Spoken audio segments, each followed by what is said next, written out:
Good morning, ladies and gentlemen. On behalf of the principal and the staff of St. Joseph's Degree and PG College, King Koti, Hyderabad, I welcome all the participants, our resource persons, Namratha madam and Venkat Reddy sir, and soon our Ruthvika would also be joining for the third day of our webinar series, Living with COVID-19 Pandemic. And today's topic is the Emerging Humanitarian Crisis, Migration. We will be concentrating on migration. I wholeheartedly welcome all the participants, our staff members of our Department of Mass Communication Journalism, our Director P.L. Vishweshwar, and now I request our Director to take over the proceedings, please. Thank you very much. Good morning to all of you. Once again, it's my pleasant privilege to welcome all of you to discuss on one of the major concerns of this country now about the poor people. The ongoing coronavirus pandemic has forced us to discover something that was always there, but we did not want to see. That is the poor people, the migrant labor, the destitutes, homeless people, shelterless people. I think we need to discuss today, will COVID-19 make us more a caring society? When the first nationwide lockdown was announced, these poor came out and they were not visible in this country. They were invisible people. They did so because they had suddenly become homeless, shelterless, jobless, penniless. And we're going to be discussing these issues today. Then, ultimately, what has happened during the coronavirus crisis compels us to confront a fundamental question. Are we a caring, considerate, compassionate, sympathetic, sensitive society? The imposition of the world's most stringent lockdown, whose effectiveness was always questionable, was in suspect, given that roughly half of our cities are slums, where neither self-isolation nor social distancing is possible.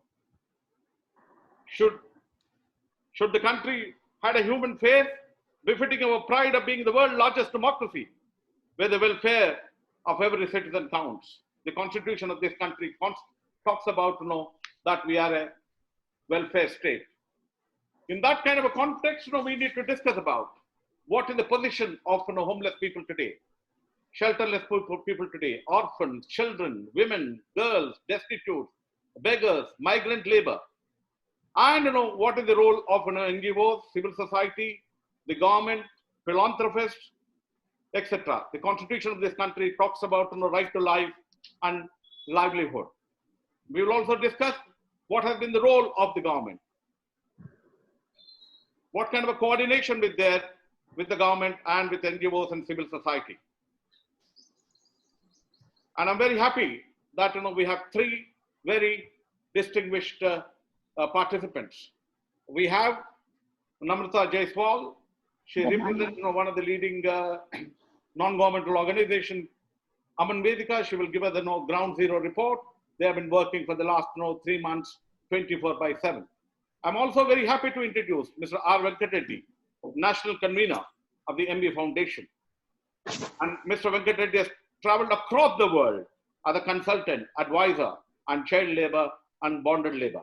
There cannot be any other person other than Mr. Venkat Reddy to give us, his insight and perspective about the various issues, confronting the country today, particularly about the poor and the marginalized.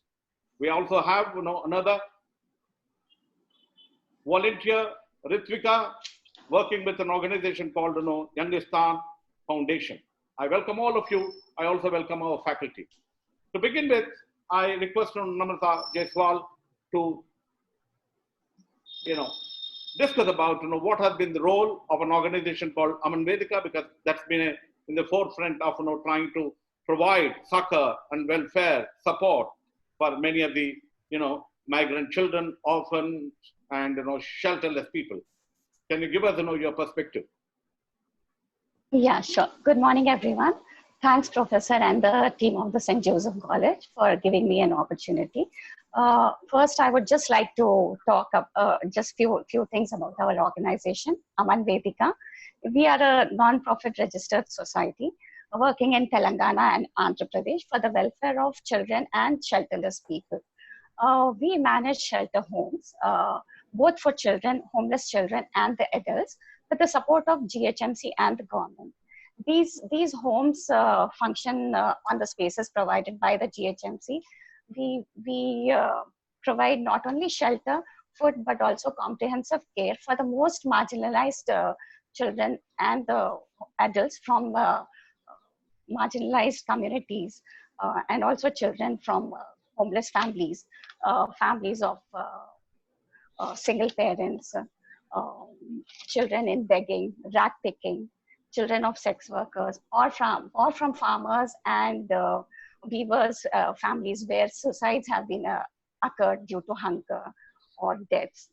So we provide shelter to these children and the marginalized adults and men and women. And also our homes work on non-custodial approach, like that is we provide long-term residential shelter, and we also work for overall development of the children, including like their healthcare, education, life skills, and personality development.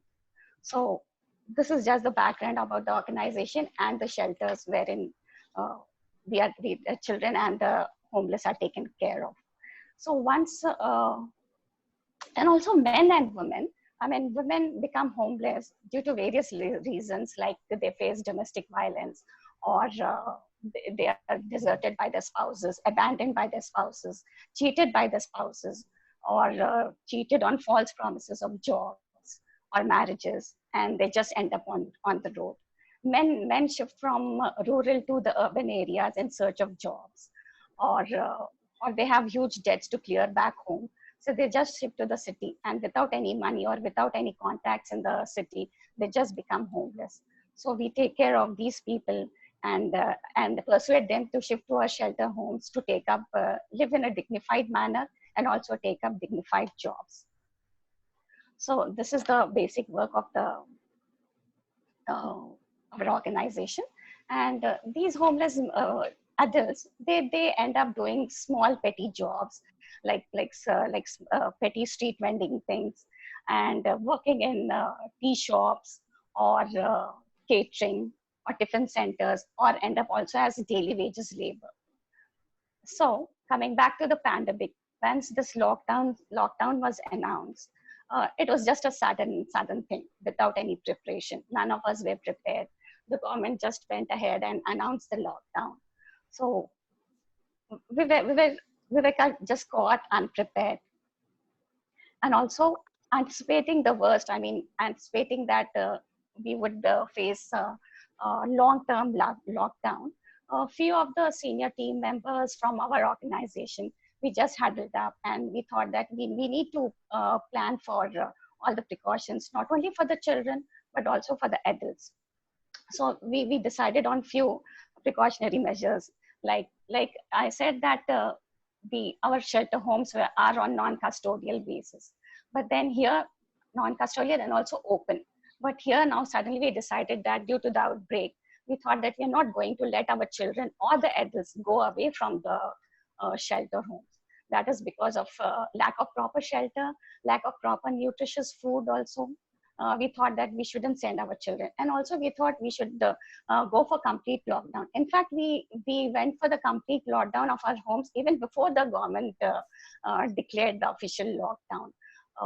We tried to convince the parents not to take back their children, so that they're given proper shelter, food, and also proper required medical care.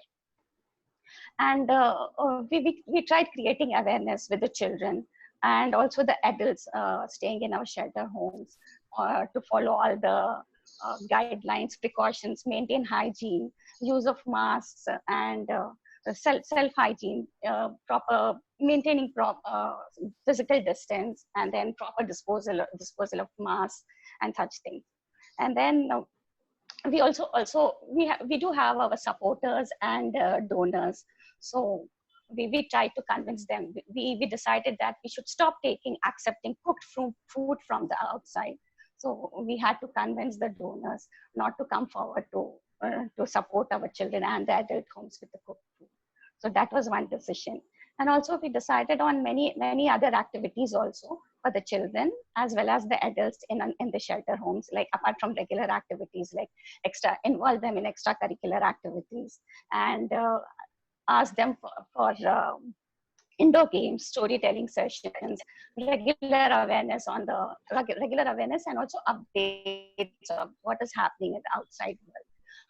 We have few residential team members staying inside, and all others who were working from outside. We just cut ourselves. We said that none of us working outside would be allowed to go inside to protect our children and also the adults staying in the home.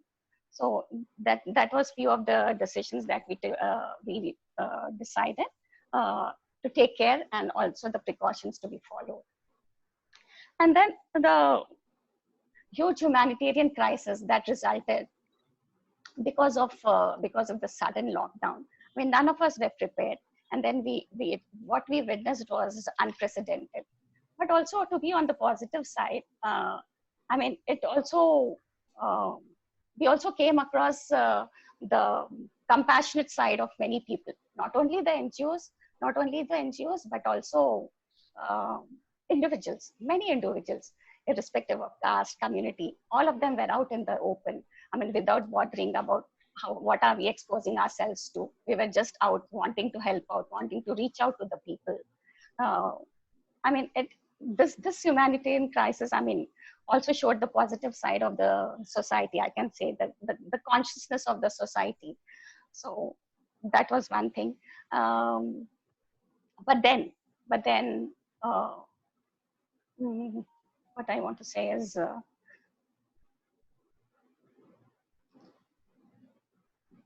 this crisis, the homeless, there were still many homeless out on the streets whom we couldn't reach. And for that, we went to the GHMC. We requested them to start more shelters. Initially, there was some resistance, but then also adding to it was sudden inflow of the migrants. Because of the sudden lockdown, a panic situation was created. People lost their job. Many migrant workers, they just lost their jobs. And because of this panic situation, they just wanted to return back to their hometown, whether they had money with them or not, whether they had food with them. They were just not bothered. They just wanted to return to their hometowns. This also added to the chaos, and all the migrant workers were on the roads. Suddenly, there was no transport. So we came across very terrible scenes. I mean, more than virus, people were fighting the hunger. This is where the individuals, the civil society organizations, the NGOs really reached out. The GHMC, also the government, also throughout the country. I mean, they also collaborated with the NGOs. They took help of the NGOs and tried to reach out to these people. People openly came out with distribution. They started distributing cooked food. And Aman, Vedhika also is part of this campaign, where we are daily distributing cooked food with the help of our supporters. And since we work on grassroots level, we have many contacts, and people have our details and they have our contact numbers. We started getting distressed calls from people asking for help, asking for shelter, asking for cooked food. Not only cooked food, but also there were many families who just went jobless because of the lockdown. Domestic workers. I mean, they were not being allowed to come from work. Many small establishments had closed, and though there were orders from the Ministry of Home Affairs that these migrant workers or all the workers or the daily wages should be continued to be paid, but since the establishments themselves were small establishments, and then work had stopped, even they had no money to pay this migrants.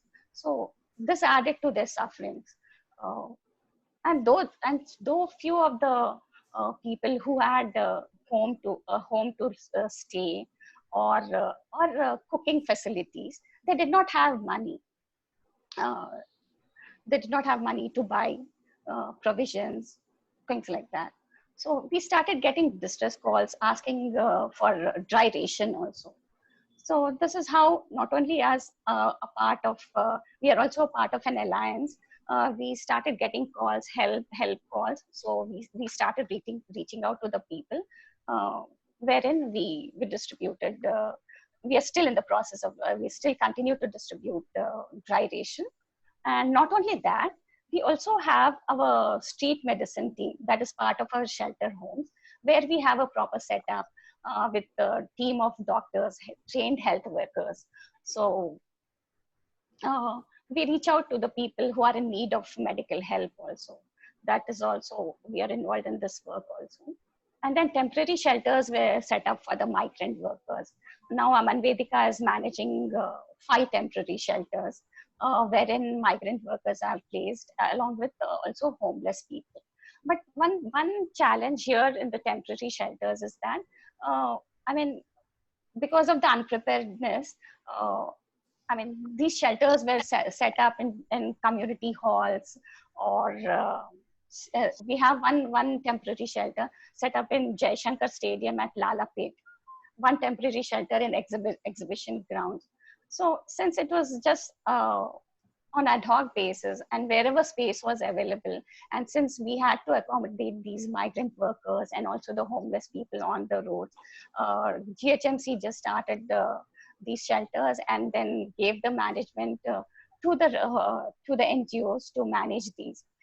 Food is being provided by the GHMC and the Annapurna canteens, and rest of the things are being taken care of by the NGOs, like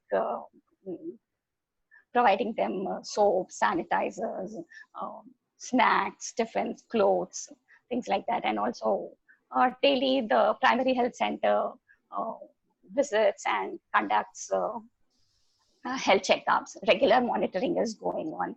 And we also have our medical team who visit the shelters and offer medical help. But since these shelters are not, I mean, these shelters were not set up separately for children or for women. These shelters just had people, both men and women, and also young girls, young children also. So we still are, we were scared for women and also children, so that they're not abused or some such sort thing doesn't happen.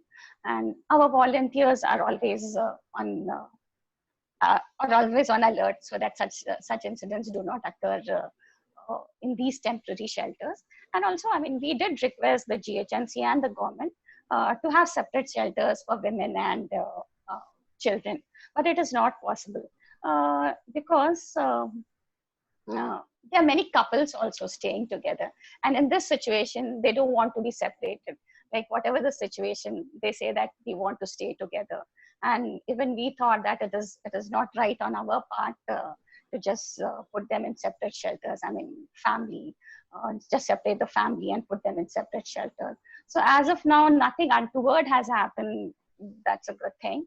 But yeah, we continue to do this with this work. And another thing is we also have many pregnant women, or a few of them who had come to the city for treatment in hospitals. And due to this lockdown, most of the hospitals were turned into COVID specialty hospitals, and all these people were just being asked to leave. And due to the sudden lockdown, they just couldn't return to their places, and they ended up on the roads, them with their attenders, and having no place to go. These people are also there in the temporary shelters. So they need proper care. I mean, just out of surgeries or still recovering from the surgeries, things like that. So I mean, we need to provide much more care to such people right now, which is not happening. Then we had few pregnant ladies also.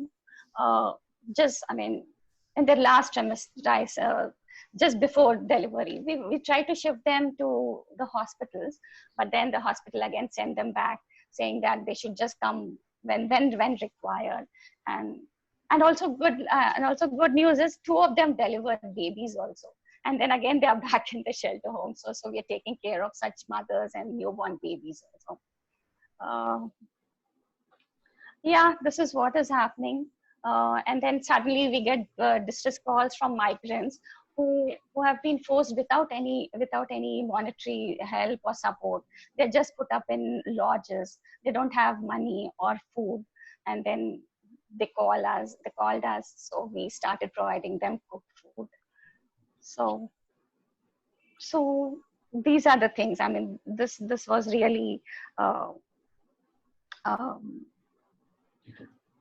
made us feel helpless. I mean, though we were there, but still much more had to be done for such people. And then even in this situation, we also received calls wherein we had to rescue a minor from child marriage. That too kept on going in this lockdown. Domestic violence increased. So this pandemic, I mean, also affected women and young girls in worst possible ways. So this aspect also had to be dealt with. We are still dealing with it. Women got most affected by it. Apart from increase in their domestic work of cooking and cleaning, they are being forced to face domestic violence. Suddenly, I mean, men, they are frustrated, out of job, and then most of them are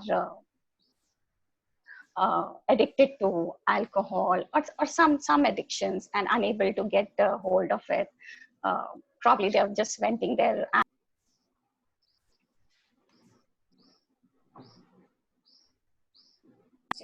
venting their anger, forcing women, subjecting women to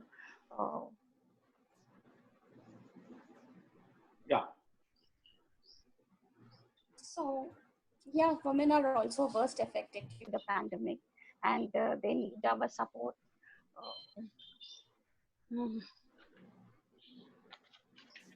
Thank you, Namratha, for your moving presentation. Very graphic details you have given about the kind of a crisis we are facing. All this is also leading to mental health issues also, which needs to be addressed, which needs to be immediately addressed. So yeah, these are the few things I just wanted to share. Yeah, thank you very much for your very, very graphic and moving presentation about the ground reality, the kind of challenges we are facing. Now we'll get Mr. R. Venkat Reddy. Mr. Venkat Reddy. Thank you, sir. Yeah, Mr. R. Venkat Reddy, as all of you know, is the national convener of the MB Foundation, one of our leading and outstanding experts in this country in terms of advising other countries about bonded labor, child labor, and many other concerns which we have been discussing. Mr. Venkat Reddy, how do you look at what is the nature of impact this COVID-19 had, and how did you deal with it? Can you take about 15, 20 minutes? Thank you very much, and I can see and this opportunity. I can see the audience participants, very high caliber participants. This is my really, it's my pleasure to share the issue of children and child rights. Recently, UNICEF had announced that this corona crisis will be converting into child rights crisis. That is very, very concerned, where I am from an organization called MP Foundation, working more than 2 decades with children. This corona lockdown, I think it has suspended without any, I think you must be, you should correct me. I think it is suspended all fundamental rights without saying anything. I think that's where we need to debate that also. Right to life, right to freedom, right to hungry. It's a completely shut down, and the suspended all these rights, and the most affected are children. In our country, there are 47 crores children are there. That means nearly 40%, 0 to 18 years children And in them, the most marginalized and poor are suffering a lot.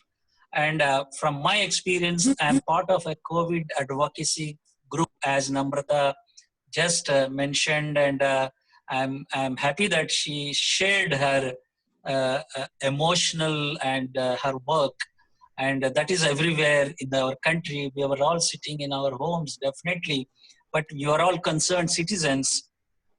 I will only focus on children and children and children, where these children are moving under the hot sun with their parents. I think that is huge. Nearly 30 to 40 lakh children are suffering with that whole lockdown and moving. There are 4 or 5 varieties of children who are suffering. One, children with parents who are in their wombs and who are running, walking, and you are seeing a lot of scenes. We are seeing disturbed scenes. Those are children walking on the roads who they paved the lines, lanes, highways. They never thought that they will walk on the roads with their blood-shattered legs and the hungry. Our second group is already trafficked to urban areas who are on their own. First is with their parents. They come to cities. Second is children who are on their own, locked up in sweatshops, locked up in different workplaces. We don't know. Actually, the children are, abandoned by the employer. Children are, nowhere the employer is not there. They are sweatshops. These children were suffering. That is a second category. And third category is children who are at homes, but parents are here. They are suffering without any food or any communication, anything. And those children's sufferings are different sufferings. No food and nobody is taking care with this lockdown. Fourth category is orphans. There are 3 crore orphans, an estimation. These orphans, imagine the normal circumstances, normal time, people were not able to take care of these orphans, no parents, single parents, and these children were nowhere in this lockdown. So, friends, this is where they are all hungry. It's an interesting thing, full of godowns, full of grains in our country, but there is a hungry. What does it mean? Every child has malnourished now. Nearly 80% of children are hungry today when I'm talking to you. They are excluded. And another point I would like to mention here is when the pandemic or when this crisis comes, all countries include poor. But in our country, in our states, we have excluded poor. It is an interesting, it's a very pathetic tragedy where they have excluded because they have no documentation, they have no ration card, they have no Aadhaar card, and it's a one nation, one card. That's just 2 days back they announced, but after 2 months of pandemic, they have not realized that large number of children are hungry. Friends, this hunger is too much to bear with this hunger. So the priority, and nearly 32 crore children in our country are closed the schools. They are school going students till 18 years, till 12th class. These 32 crores of children are at home. And now with that, nearly 80% of the children are again marginalized and poor, SC, ST. They are locked down, they have shut the schools. Now, the emerging challenges, which I was envisaging this, I'm giving you a broader picture where we also run, basically these children, 20 to 30% children won't be coming back. That is one major challenge for this country. And for us, all academicians, you have to take this as a challenge where a child tracking needs to be administered. And parents are lacking livelihood, and a large number of children, normal children who are going to schools would be joining labor force. Now that the governments are reforming labor laws, because this also people are going to be big challenge for children to be joining labor force. And the present crisis may demand cheap labor, because the employment and the employers will see that for that purpose. And I think the detention may be another issue. Girls. Now Namratha raised one issue of girl-child marriages. We thought, because of lockdown, everybody is at home. But the girls are vulnerable, more vulnerable because of girls are getting into marriage, and there's a pressure from the parents, because that is another thing.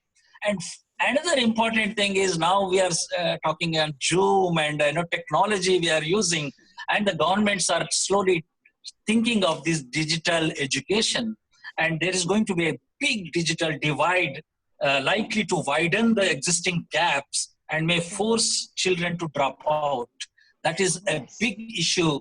We did survey in Bihar, 54 wards in 54 panchayats.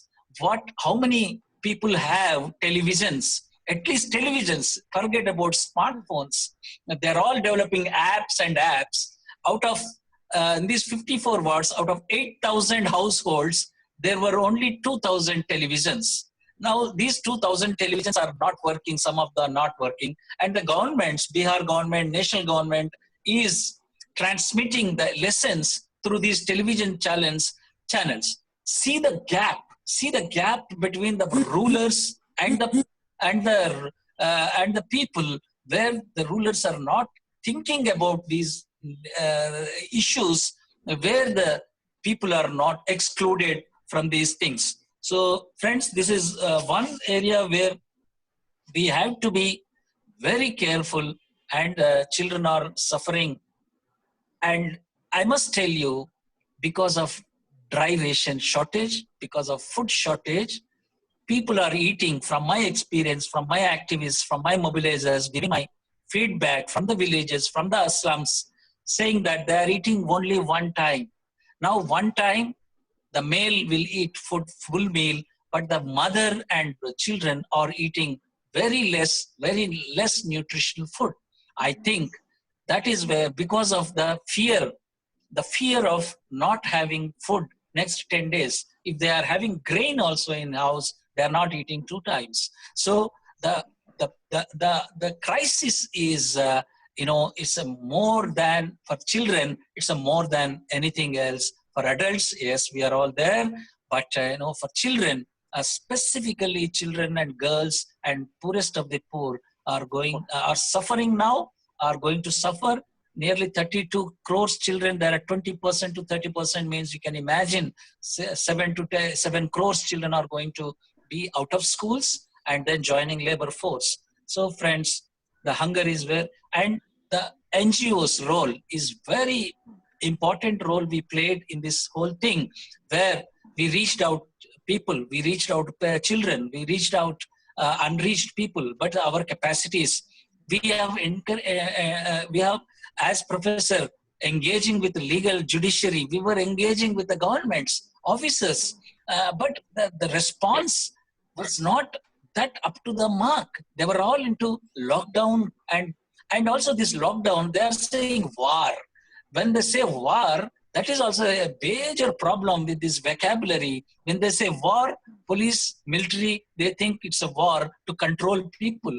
That is also a big problem. This is a health crisis. It's not a war. And people have Janata curfew. What is this curfew? Why the curfew? This is all the nomenclature also changed the police beating them. So before this 20 lakh announcement by the central government, one media person asked a migrant worker, what do you want? He said, please ask your Modi government or state governments not to beat us. That is only one demand. Why are they beating them? Why are they hitting them? Why? And we never saw any hitting in upper class, in the cars, in the airports. They are all beating and beating. And this also we have to raise voice where the people are suffering with the hunger and suffering by the state, by the dominance of physical attacks. And finally, people are going, these migrant people are going to their villages. There they are supposed to be quarantined, and there is no food there, there is no facilities, there is no toilet facilities, and people are still there in these function halls in Hyderabad. The people are there roaming, they are waiting for their get. And interesting and amazing thing is governments are thinking that everybody will have smartphone. They are saying, book your ticket.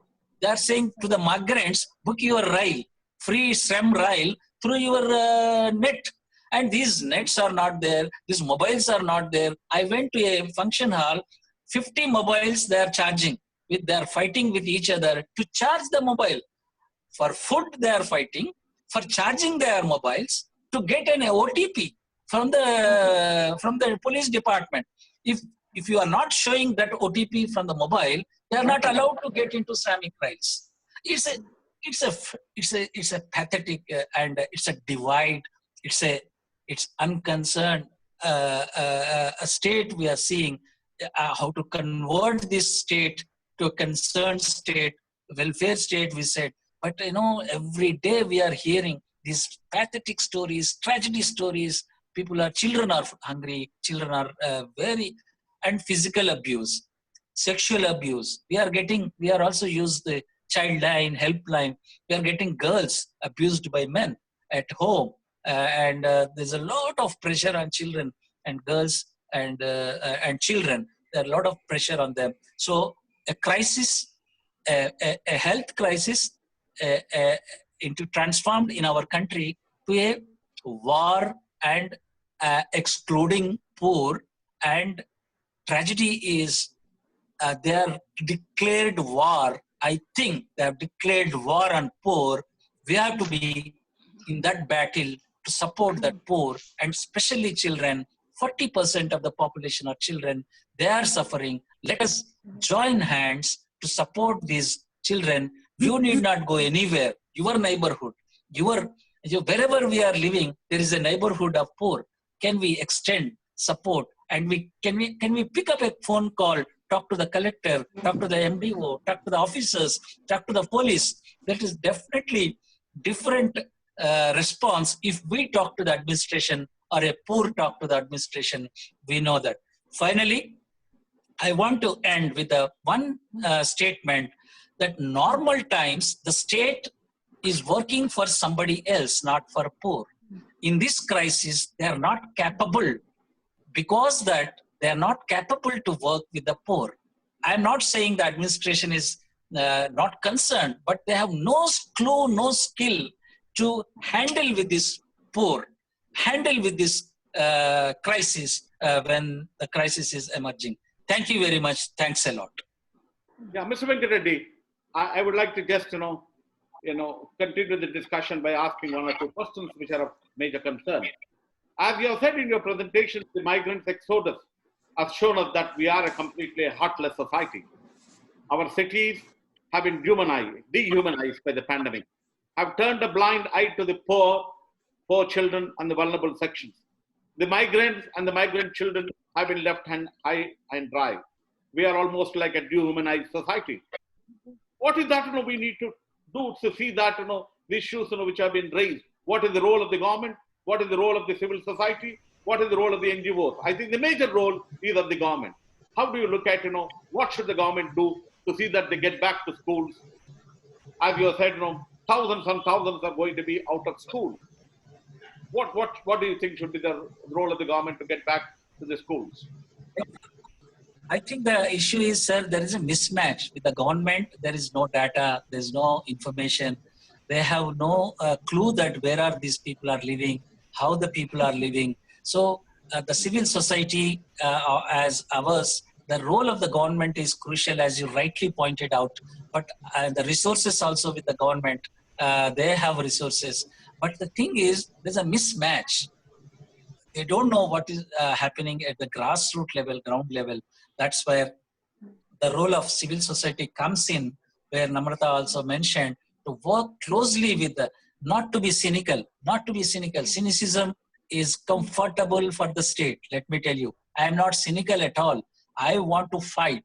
I want to do, as professor also do same thing, but we have to be engaging with the system. That is one thing. With the panchayat, if the gram panchayat is there, whether in our villages, if many of you are from the villages, maybe can we call the sarpanch, what is happening to our children? There's one question is enough, that how many children are hungry? Can we talk to them? How many children are not getting ration this month, April, May? So that is one area where, let me tell you one statistics where the central government announced 80 crores people will benefit from the ration of this 5 kg wheat or 5 kg rice. Only 60 crores availed that facility. That means 20 crores are left out.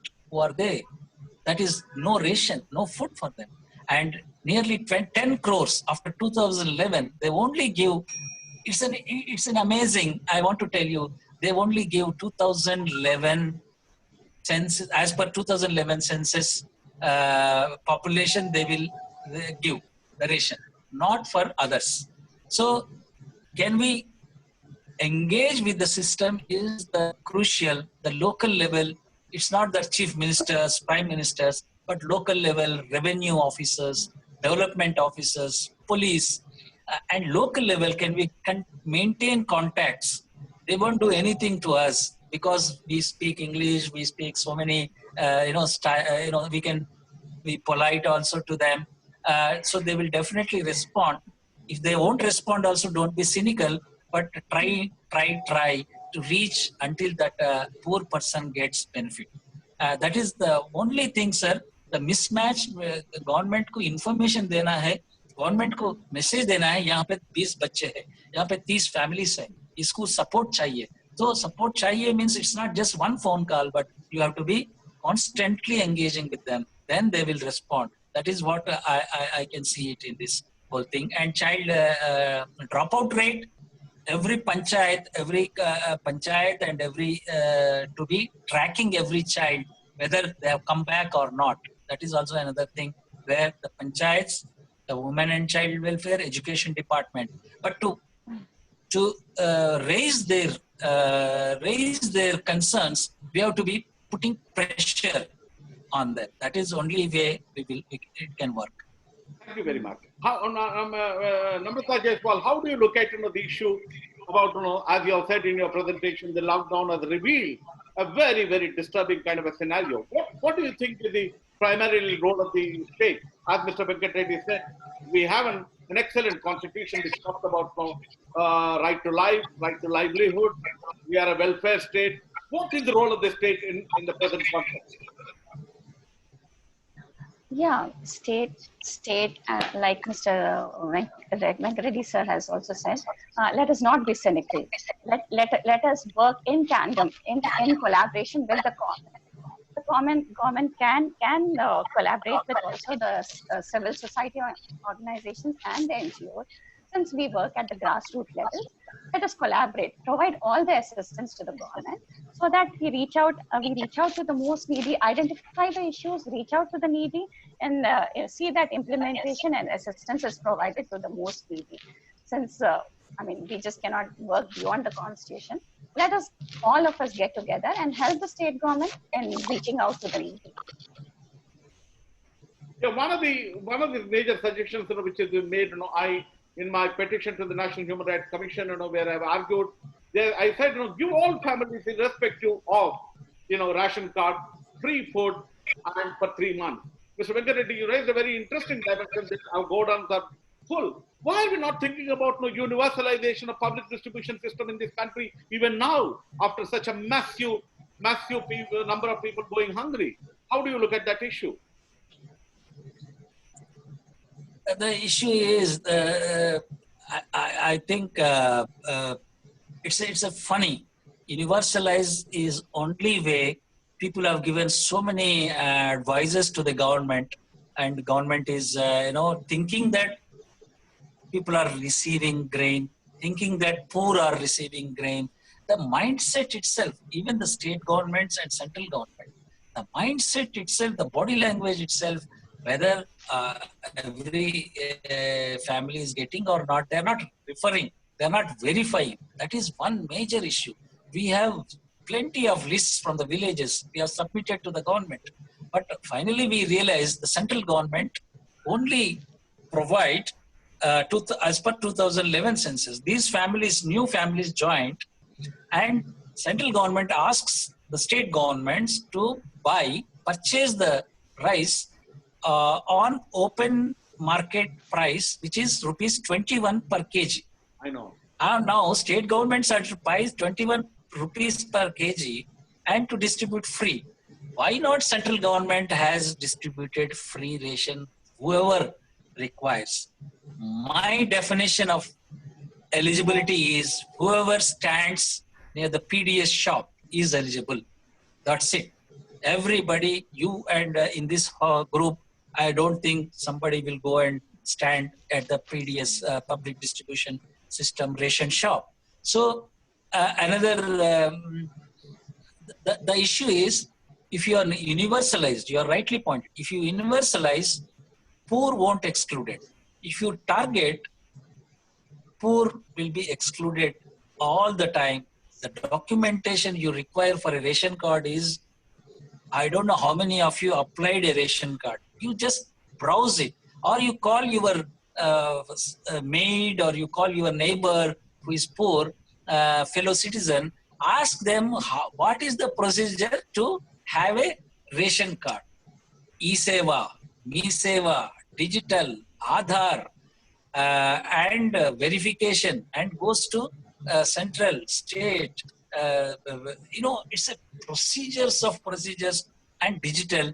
A poor working man or woman wants to get this, he has to go off his daily wage for 10 days, 15 days, even though there is no guarantee to get that. So that is where the digital divide is making poor excluded from all welfare programs also. I think we have to be very, very cautious about this digital thing, direct transfers. We are happy, some of the middle class are very happy about this, but we have to be very, very careful to include poor, not to exclude them. Yeah, Namratha, Jaiswal, what are the major issues and challenges you are facing in this temporary shelter and shelter homes? Were you having adequate food lines? Was the government proactive in terms of trying to give it to them? That has been one of the major problems, as I understand. What are the major challenges in shelter homes, temporary shelter homes, and the shelter homes which you have been running?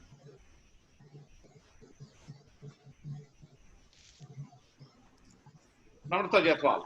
Like I said earlier in my presentation, I mean, these temporary shelters were, I mean, all of us were just unprepared. The government was unprepared. The GHMC was unprepared. These temporary shelters were just set up on ad hoc basis in the available spaces. So the sanitation was a major problem. The place had to be cleaned up, and all men and women and children were put up together. So it was very challenging for the NGOs managing these shelters. We had to be always on the alert, and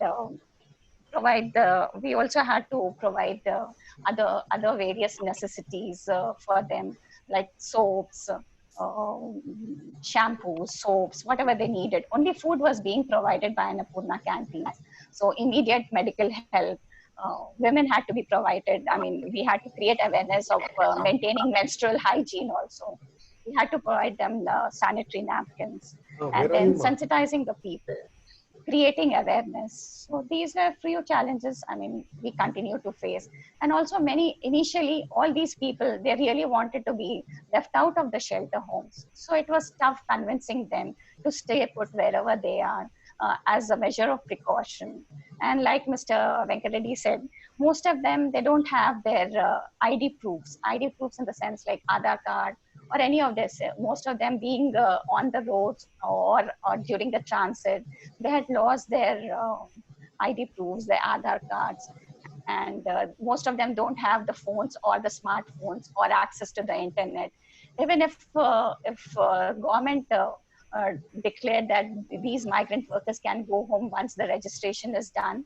But then lack of internet or the phone connection or a phone itself hindered the payback of these migrants to their hometown.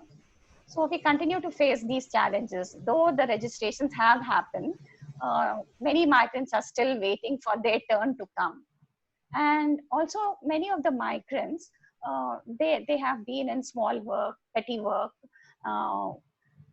Now, though, after the relaxation of the lockdown, we are getting demands for labor from many of the industries. But since most of them are semi-skilled or unskilled, earlier they just wanted us to leave them and let them go. But now when they're getting an opportunity, and because they're not skilled or they're not in these work, they're unable to go. So probably, I mean, we should think about this, about the migrant laborers. First is to arrange them to at least get back to their hometowns, whoever wants to go. And there are many who still want to stay back and find out some work. But now, with limited openings, they're not able to find the work of their, whatever they are able to do. So probably think about creating some sort of skill development or such courses for these, at least short-term or also on long-term basis for these migrants, so that they're able to find some job and make a living for themselves. How did you deal with the problem of destitute, the beggars, and the semi-nomadic tribes and the nomadic tribes? You know, the semi-nomadic tribes, nomadic tribes don't have any place to go.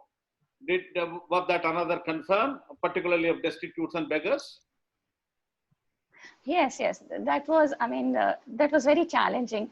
Suddenly, I mean, we got these beggars and also the nomadic tribes to stay put in one place. And also due to the season of Ramzan season, they're used to getting money during the seasons. They just wanted us to let them go out, thinking that they would still go near these religious places and do some begging and then come back. It was very tough convincing them that nothing of this sort is going to happen. They will have to stay there. And also now that the relaxation has happened, we are planning to send them back to wherever they want. But we just cannot send these beggars and nomadic tribes because they don't have a proper place to live. And again, once they go out, again, they will end up staying near the stations or on the streets. So yeah, this is the challenge being faced by us in managing the beggars and other people. Yeah, Mr. Venkat, you talked so passionately and extensively about the children. What kind of an impact it will have on the girl child?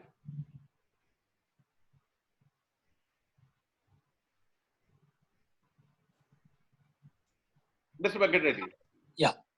Yeah, I think that is very important question, sir. You asked the girls. See, because of this lockdown, a lot of burden on girls and women at household work. That is one. Two, there's a lot of abusive cases are coming up because everybody at home and they are not able to go out, and people are around, and there is another challenge for girls to step out also, and there's no space for them. So before, there is a space for their own at least 6 to 7 hours when they were in schools. Now the space is not theirs because they occupy, others are occupying that space at home, and there's a lot of pressure on girls. And third thing is there's a lot of pressure on them to work outside also, to go for water, to go for work, and to assist these families. And another thing is child marriages. We are getting now the administration and everybody is okay. So there is a people are after these girls, to get married, and that is another thing. And fourth point is the vulnerability of dropping out. The parents or anybody, parents maybe the poor and they lost livelihood. They choose, and we know that from the beginning we are saying we are just equalizing in the enrollments. We were struggling hard since 2 decades. The boys and girls in school enrollment are coming equalizing. But now this crisis, girls would be first hit from the schools. And second point is some of the girls are in private schools, low paid private schools. If I tell you one statistics in Hyderabad, 85% children go to private schools. Poor, non-poor, poorest of the poor also goes to private school. That means 85%. So from that, the transition, no food, no fine, no money to pay the fee. So the option is to send to government school, if the government school is there in that vicinity, or to drop the girl. So the large number of girls are getting into this labor force and child brides and subjugation of their entire life with these child marriages and labor exploitation and additional work and a dropout child. We will see a lot of things on girls in this issue.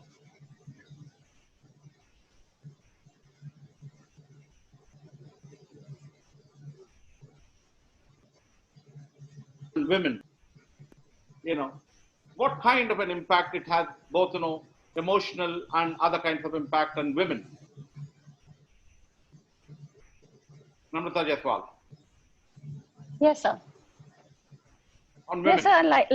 Yes, sir. Like I said, I mean, the pandemic and the resulting lockdown has forced all of them to just stay in one small place, and then they were subjected to extra work, and then loss of.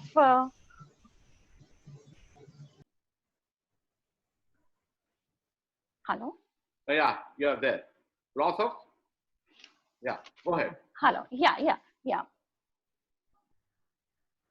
I mean, they just had to be there behind the closed doors. They were subjected to harassment, and then that created. I mean, they did not have any support system. They just didn't have an opportunity to go out or share their problems or take help from anyone. So that had an impact, both the psychological also and mental also. Mentally also they got affected, and it is creating a lot of mental health issues. So, yeah, what kind of problems you faced with women and the girl children in your shelter homes?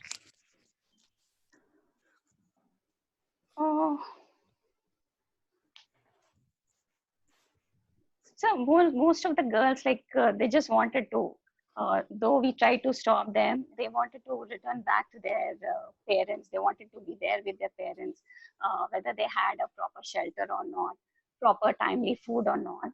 So they just wanted to go back, and who stayed back. I mean, it is difficult to keep them engaged. Though we have planned many activities for them, we just try to keep them engaged.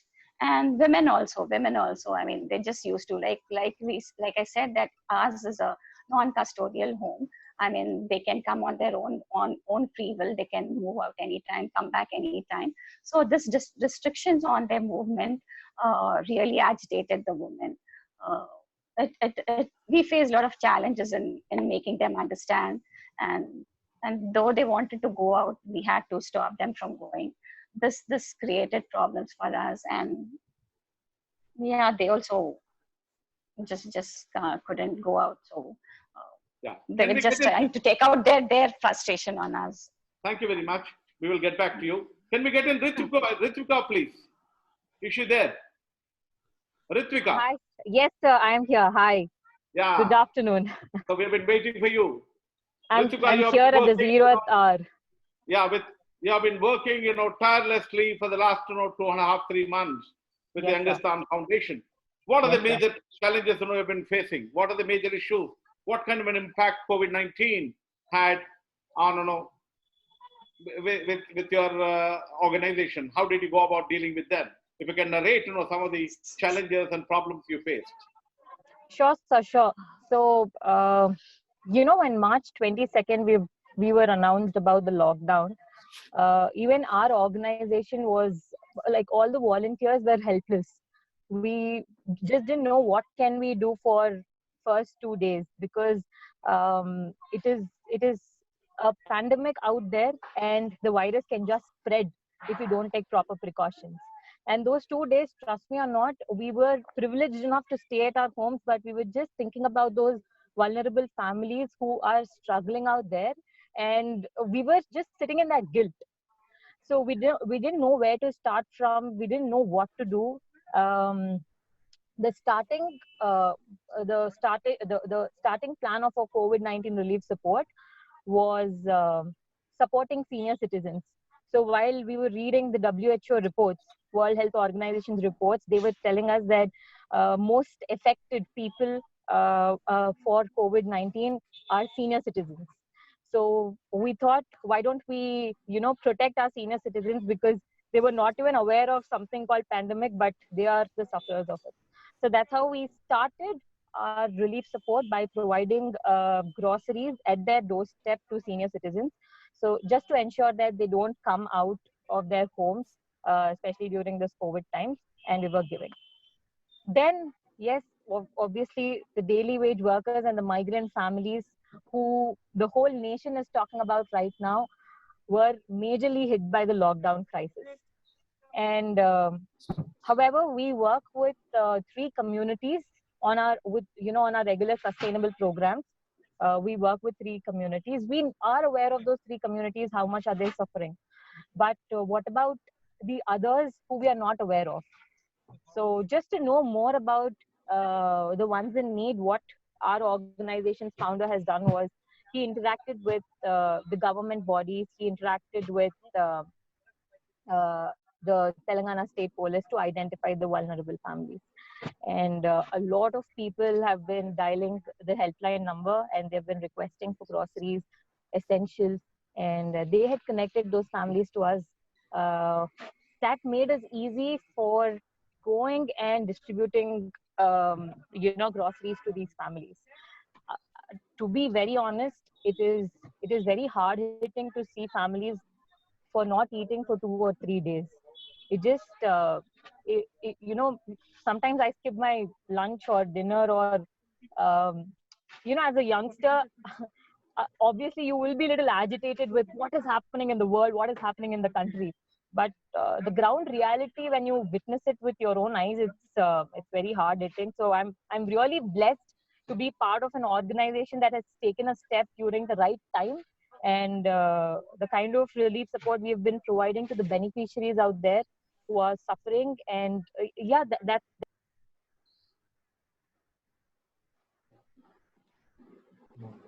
Yeah. Sound. Can we get Ruthvika there? There's some problem there, network problem. I think. Yes, Ruthvika.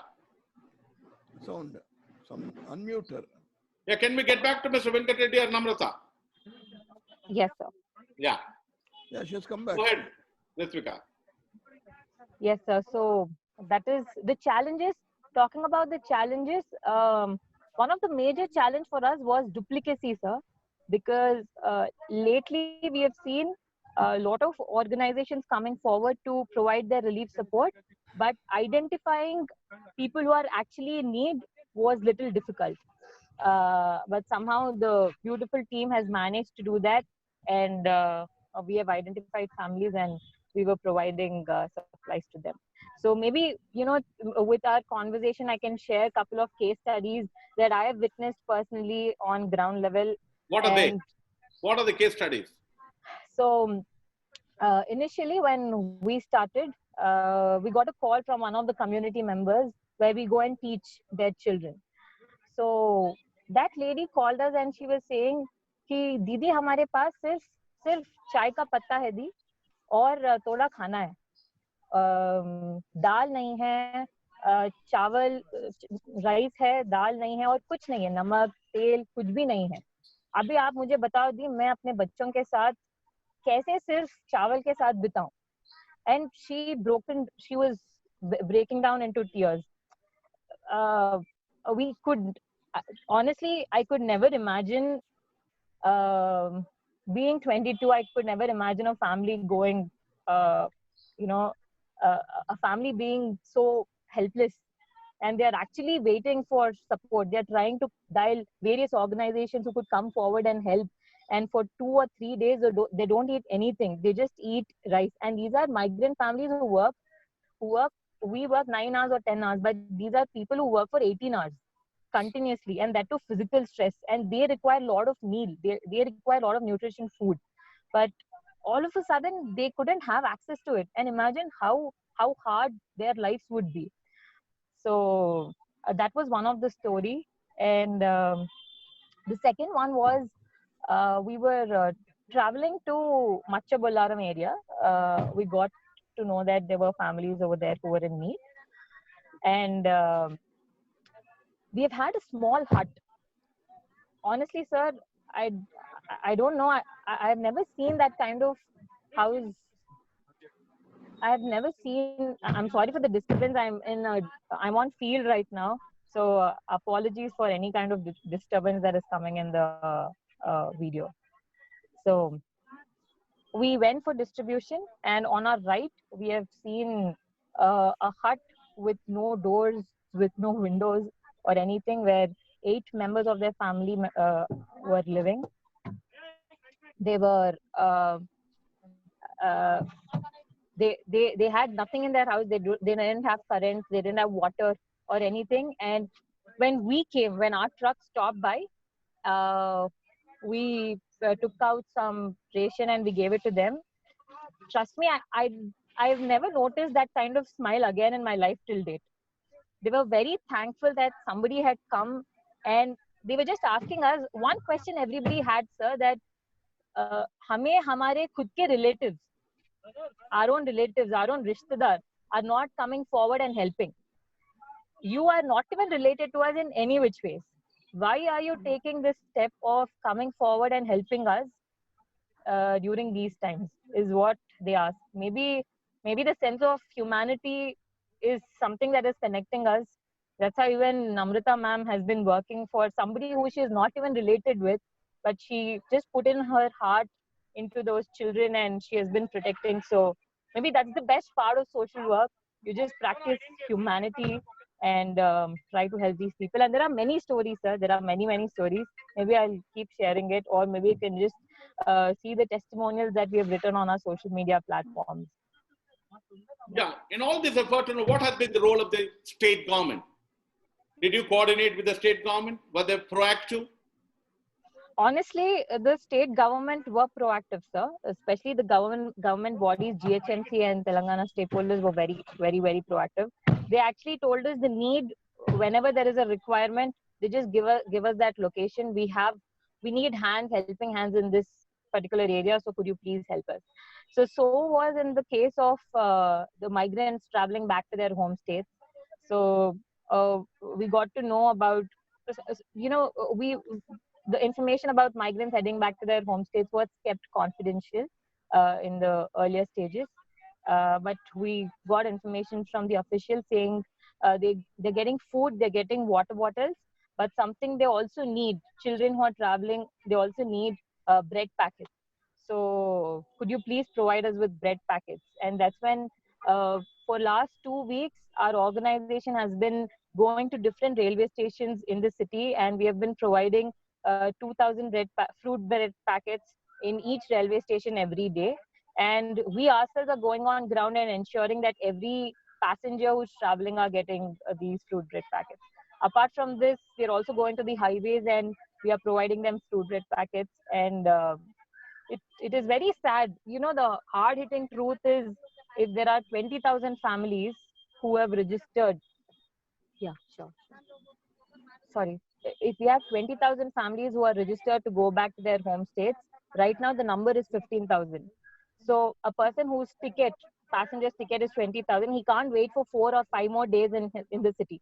He just wants to go back. That's why they're just walking on highways. So it is very sad to see them walking in this heat without water. And we are just trying to do what best we could do. That's it, sir.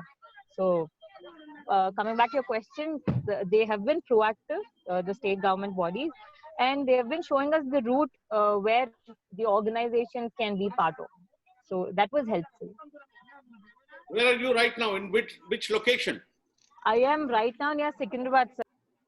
Yeah. What are you doing there? What's the plan of action there? So we have come here with the additional GHMC commissioner, sir. So they have identified a couple of handicapped families. So can you hear me? Yeah. Yeah. So they have identified a couple of handicapped families in this area who didn't receive any kind of groceries. So we have come here with our team to supply nutrition kits. Yes, sir. Yeah. Where have you been getting your food grains? Were you getting majority from the state government or from philanthropists? It's definitely from the individual donors that we have, sir. They are trying to contribute enough. And recently we have also had corporates who have partnered. Sir, can I just connect back within 1 minute? I'll just shift my seat. I'm in the steering near the driver's seat. So they're just asking me to shift. Yeah. Yeah, we'll get back to Namratha, Jaiswal and Mr. Venkat Reddy. Yeah. Mr. Venkat Reddy. Yes, sir. Yes, sir. The government, for the last 1 week has been announcing several kinds of packages, crores and crores of rupees. Do you think this package is going to be of any help, particularly for children, for the girl child and the migrant labor? I think these packages are very long term. The impact, it impacts, maybe it's a positive or negative, we don't know, but it's all long term.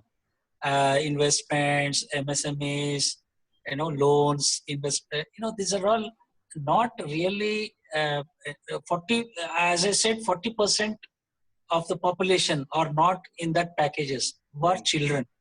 There is nothing about children.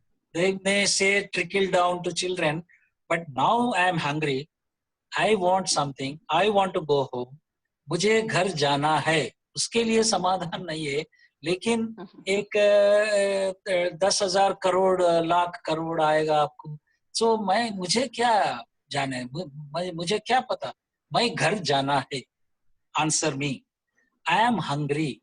Answer me. My child, a 3-year-old child walking with me. Answer me. These are the questions.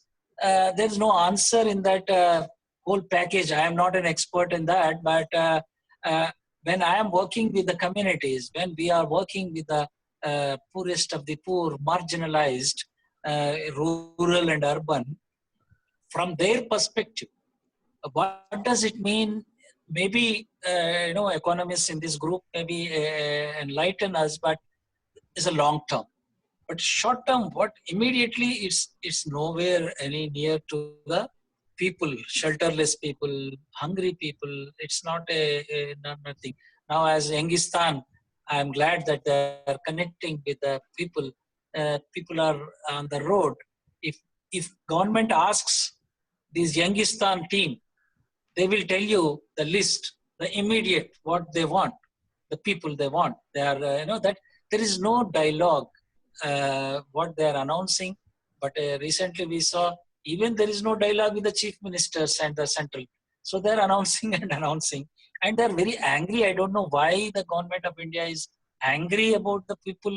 And how can a government is angry about their own people, their own colleagues, their own fellow citizens, when they are saying they are walking, why are they walking? They say they are walking, they are chore, usiliye bhag ke aa rahe. These things are really disturbing and sleepless nights, Professor. I don't know how to do it, but this 20 lakh package is nothing to me or to my people of this country who are suffering. Yeah, Namratha, Jaiswal, how do you look at, is there any, the packages, which the government has been, series of packages they have been announcing. Is there anything for the homeless, shelterless, marginalized, poor people, or the children, Do you think, is there any kind of a thinking going on? Is there anything likely to percolate down to these shelter homes? No, I am not very sure, but then government should immediately take, like Venkat Reddy sir has said, government should have a roadmap to immediately address the issues. Like I'm hungry now, I need shelter now. So provide something immediately, not long-term. Of course, we do need long-term basis, but then government should have a roadmap to address issues immediately of the most marginalized communities, the needs of the shelterless, the needs of the marginalized, the needs of the migrant people. They should have a roadmap to address these issues. As you said, Mr. Venkat Reddy, why does this happen? The government, are they insensitive or do they have information? One of the things I recommended with my presentation with the National Human Rights Commission, establish a ministry of migrant labor at the state level, at the central level. Then we'll have. The government did not even know that we have this kind of a migrant labor and this kind of a children on the streets. How do you look at it? Yeah. Exactly, that is fantastic suggestion which you made in the Human Rights Commission. There is a need of establish immediately migrant workers. They are not small number. They are nearly 30 crores, 40 crores. They are saying it's not a small number. Another thing is the issue is misinformation. The governments have no information about the people who are living and who are It's rather shocking, they don't have information about crores and crores of migrant labor in India. 2011 census clearly indicated that this kind of a labor is there in the country. Actually, the issue is there is no registration process, destination and origin of these people. And there is no, it's a simple thing where people are coming from that village, the Sarpanch can have a register there. Where they are coming here, they can have a register here. Then that register should be consolidated somewhere. And that is not the simple thing. And I must tell you that decentralization, very centralized, as you asked me why the government is not able to do, they are thinking of centralized mechanism. They are not decentralized. Kerala we saw, because of the decentralized mechanism of their governance, they are able to handle so many issues. Maybe they are struggling with so many issues, but they are handled with this decentralized process of panchayats governance. They are taking care of these children. Now in our country, there are wards, there are councillors, there are panchayats. If you demarcate every council, as Youngistaan team now taking to a deputy commissioner to the community level. Now that is the job we have to do, definitely. But that should happen as an institutionalized mechanism. And we can definitely help them. But how do the entire system is geared up with that ward council doesn't know that the Youngistaan team and the department came there. They don't know anything. They have to be in the forefront. They have elected people. And these elected people are abandoned the people of their own constituencies. So that is where I think we have to force and focus on decentralized mechanism, on education, on children, on hunger, on poor. So that is where we have to strengthen that mechanisms. Maybe some of those are cynical about these politicians, or this is a democratic country, we have to work with them. But definitely we have to build their capacities. Maybe we have to build their sarpanch capacity to work on. In some villages, sarpanches we are working with, we gave the list of 0 to 18 years and asked the sarpanch whether any child should not be hungry. So he is ticking the children. Where are the children? Okay, one sentence. Khana khaye kya? Aaj khana khaye kya? One sentence, sir. Anna dinarra pillalu. ఒక్క మాట sir sarpanch అడగడానికి అడిగితేనే కళ్ళల్లో నీళ్ళు వస్తాయి వాళ్ళకు.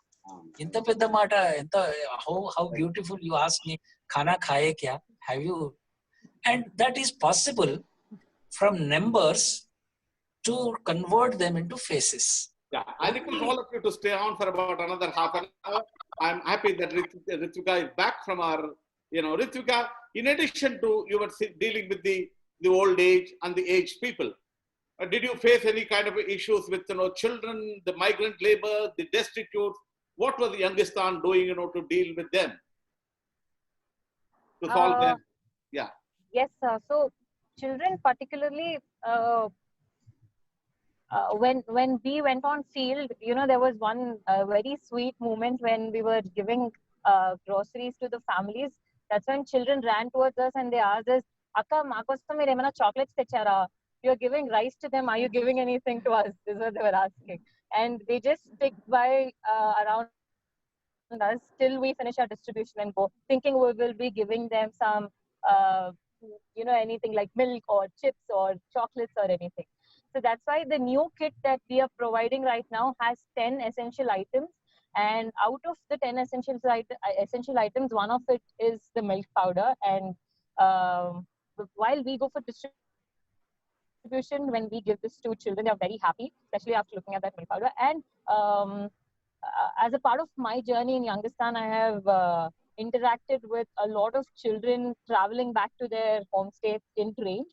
So there was this one instance when I was asking a kid, so she had a fruit bread packet, she was just eating that bread, and I asked her, aap fir laut ke aoge kya Hyderabad?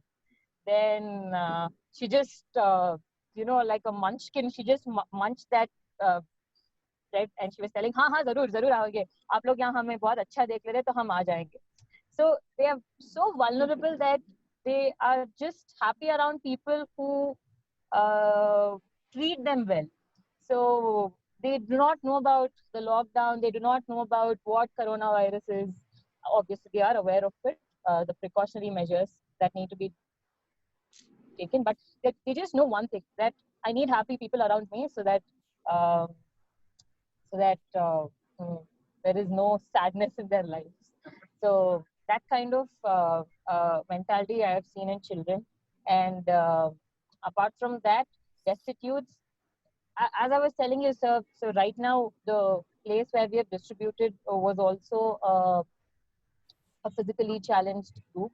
So we went there and we provided them with groceries. We also got an information that specially abled homes didn't receive the hygiene kit, that is the hand washes, sanitizers. People assume that they would be having, but because of the lockdown, we know how difficult was it for us to provide. Right now it has become some ease, but initially there was very much, there were very certain issues through which we couldn't go.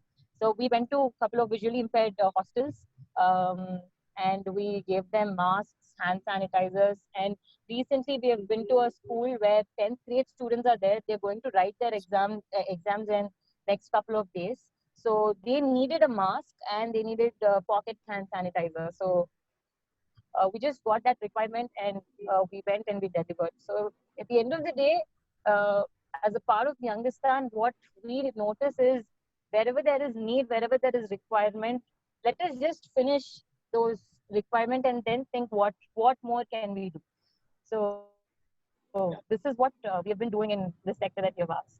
I request all three of you, Mr. Venkat, Reddy, and Namratha, Jaiswal, and Ruthvika to stay on. We have got about 400 people who are registered for this webinar. And now we will take questions. I request Ratan. Yes, sir. What are the questions, please? Yeah. Yes, sir. I request all of you to cooperate with us for about another 35-40 minutes. We'll take in questions. Mr. Ratan, what is the question? Yes, sir. This is a question for Ruthvika. How is the government responding when it is brought to their notice that something needs to be done by your organization? Yeah. What is that your government doing? What is your organization doing when it brought to the notice of Youngistaan? So we are just to be very honest now, let's take this case. So from one particular area, there will be 200 or 300 families who will be dialing the helpline number of Telangana State Police, and they will be seeking their help.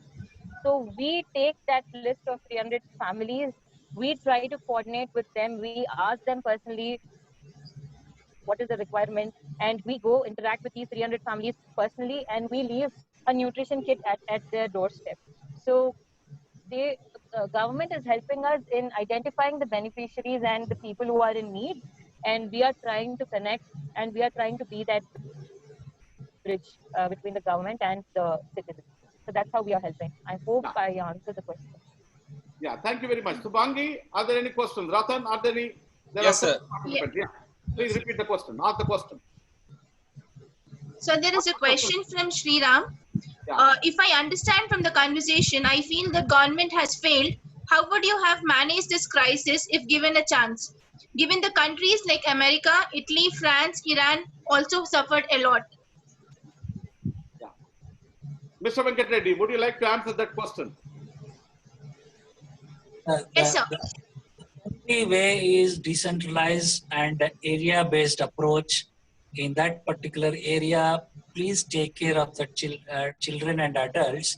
The governments definitely have capacity, but are they are not willing, or that has to come out whether they are incapable or they are not interested. That's the thin line. But it looks like they are interested. When they are interested, they should delegate that responsibilities, identifying people and giving them support in this crisis should be the decentralized model where it worked, and that only way. Another thing, one point I want to just add for this grain thing and ration and PDS in this crisis also, they only got March 1, April and May. Now it is May. So 2 months, North India, Bihar and Rajasthan, and in AP also, a lot of people are excluded. See, March and April.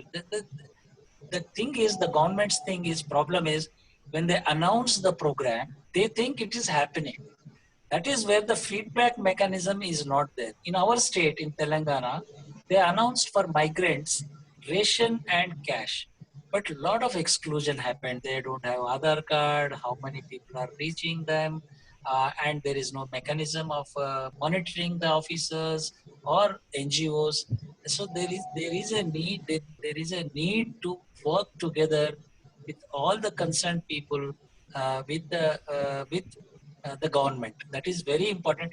Government has to learn a lesson to work with civil society organization, like people, individuals, or a group of people or NGOs. That helps the government. They announced in Niti Aayog, they announced that to work with the government by the district, to the district collectors. But in some states they worked, in some states they had not worked properly. They are not constituted committees. But definitely the decentralized. That is only mantra. Not individuals are tackling this issue. Won't help anyway. Yeah. Thank you, Mr. Venkat Reddy. We'll take some more questions, Mr. Ratan. Yes, sir. This question is for Namratha ma'am by Nagarjuna sir. So, ma'am, the question is, in addition to giving food and shelter, is Aman Vedhika also looking into counseling these hapless migrants? Morale also plays a crucial role for the migrants to remain stable. Very good question. Are you also into counseling to see that their morale is, high? What kind of counseling you do? Namratha Jaiswal. Yes. Thanks, sir. Yeah, we are like I said. I mean, these people are really put in a closed homes, not giving an opportunity to go out, and then hunger, and then disconnect from the family, not able to find work, has really added to the mental health of many of the migrants. We as a team, we also have few counselors, psychosocial counselors. We are helping out these migrants by providing them some sort of counseling. Wherever possible, we are reaching out to the shelter homes, not only temporary shelter homes, also our own shelter, general shelter homes. So our team is trying to help them out. But it is recommended that the government helps us in this aspect and provides a counselor to help these migrant people to deal with the mental health issues, which is much required. Yeah, thank you very much. Any more questions, Mr. Ratan, Subhangi? Yes, sir. There is one question from Mr. Madhukar from Hyderabad. What are the solutions that they suggest to overcome this migrant labor crisis? Problems they are saying okay, so they should suggest solutions for us. This question is for everybody. Venkat sir, Namratha ma'am, and Ruthvika. Mr. Venkat Reddy, what are the solutions? In the sense, the migrant labor. Do you think, they will come back for the workforce? As we talked about, the packages the government is not announcing. One of the major things, some people are suggesting, like you, that give them 10,000 rupees or 5,000 rupees. Put the money into their pocket, instill confidence. Maybe they'll come back. What are the solutions so that migrant labor come back? All three of you can answer that question. Mr. Venkat Reddy, to begin with. 1 second, sir. Yeah. Mr. Venkat Reddy. Yes, Yeah. sir. Yeah, the solutions are plenty, but I will stick to one or two. One is identifying these people and enumerating these people is utmost important. It's not just police job. They have entrusted this into police stations registration. That is not the issue where they are working. I know the employers were abandoned. Employers, builders, everybody is responsible for these people. Where they were working, who are these employers, how much they have to pay, their own wages. That is no clue anywhere. They just abandon these people. So the one is, it's not the police job. Yesterday I went to ORR NH44. There were 1,000 people in the function hall, and the police, 4 to 5 police were taking their OTP numbers, registration numbers. It's not the police job. Police have, only two things they know. Only one, beating the people or shooting. They have no clue how to deal with the people. So the administration is sitting there.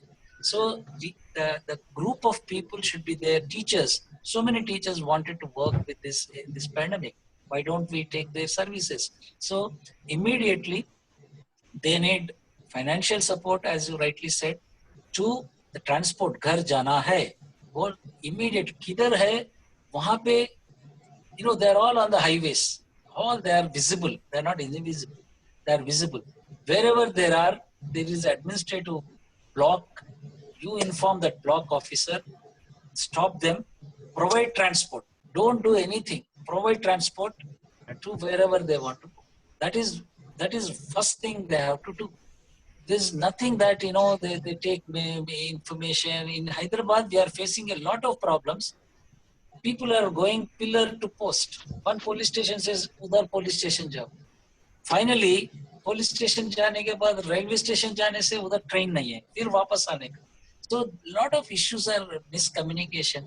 So decentralize and take the information and support this financially, and food also they need immediate. They need that one thing. And second point is the poor are okay. Now they are suffering. The non-poor are getting into poor strata. The line is down. The jobs are lost. Middle class, lower middle class are now getting into poor strata. So that is a very big chunk we have to face, where we have to generate employment and support for them. Yeah, Namratha, Jaiswal, how do you look at the migrant labor issue? What are your suggestions to instill confidence in them so that they can come back to the workforce? Once they come back to the workforce, some of the issues which Mr. Venkat Reddy has been raising in terms of children, perhaps they will have some life. What are your suggestions in terms of trying to? Yeah. Now they're really helpless, and their situation is really pathetic. We really need to work. I mean, see that some travel arrangement is made for them, for all the migrant workers, for whoever wants to return. Some sort of travel arrangement should be made for them. And it is not that this is the first time that the migrant workers are walking back. Earlier they used to do that, but yeah. Can we get in Ruthvika? Ruthvika, how do you look at the problems of migrant labor? Did Youngistaan encounter some of the migrant labor, and how did you deal with them? Can you repeat the question, sir? I just lost the first half of the question. The question is about the migrant labor. Did Youngistaan did you encounter some of the migrant labor? What are their major problems? How do we see that they get back to workforce in India? Because Indian economy cannot function without the migrant labor. True.